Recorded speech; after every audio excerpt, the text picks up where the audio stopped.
At kaya ngayong TP39, susubukan natin sagutin yung tanong, paano ba maging mabuting Pilipino? Hindi po paano maging bayani. Ang sasagutin natin, susubukan natin sagutin, paano ba maging mabuting Pilipino? At sasagutin natin yan sa pamamagitan ng pagpapaliyab ng tanghalan at pagbibigay buhay sa mga kwento ni Emilio Jacinto, Gregoria de Jesus at Apolinario Mabini. Umibig tayong muli sa bayan tulad ng malalim at wagas na pag-ibig ni Emilio kay Catalina na matutunghayan natin muli sa pagbabalik tanghalan ng Pingkian, isang musikal. Kasama sina Vic Robinson at Gab Pangilinan.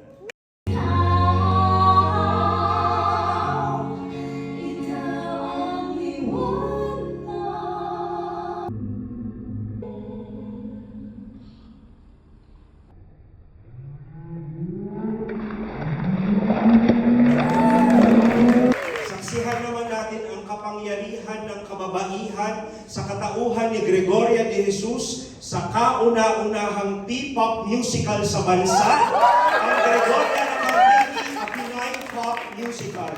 Kasama si Mary Nor, madami sila. Ang Tanghalang Filipino Actors Company at sa pakikipagtulungan ng Flip Music Production Incorporated. Nilbihan bilang gobernador si Ikaw na ang kapitenya na masyadong natalata. Ang buhay ng babae na wala masyadong halaga. Halaga? Yan ang dekade pero limitation means siya ay real. Jesus sa kusina pag natikman mo yung feel. OMG, that's why we just give it an vision na vision niya ay living. Saan na sa kilusan at sa bayan. Pilipino palaban. Mandirima, anak at asawa.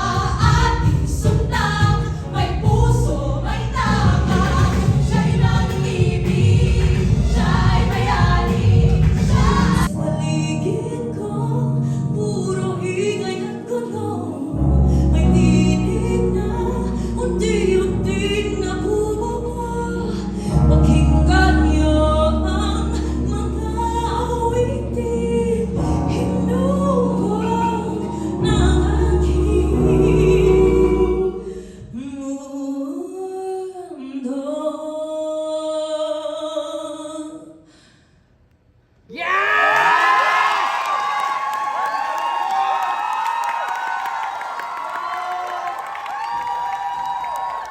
At sa ikatlong kwento ng pagmamahal sa bayan ng higit sa sarili, ipagdiwa natin ang ika-10 taon ng Mabining Mandirigma as steampunk musical. Kasama natin sina Shaira Oxima, David Ezra at Alman Perez. Huhugasan ng dugo, uring nabumisan.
Welcome po sa TP 39Ignite. Welcome sa hashtag Bayani Core, kung saan ang apoy ng kabayanihan, kabutihan at katapangan ay muling sisindihan, paiigtingin at ibabahagi. Muli maraming salamat po. Inaanyayahan ko kayong silipin ang ilang mga eksena mula sa aming tatlong produksyon ngayong TP39 Ignite.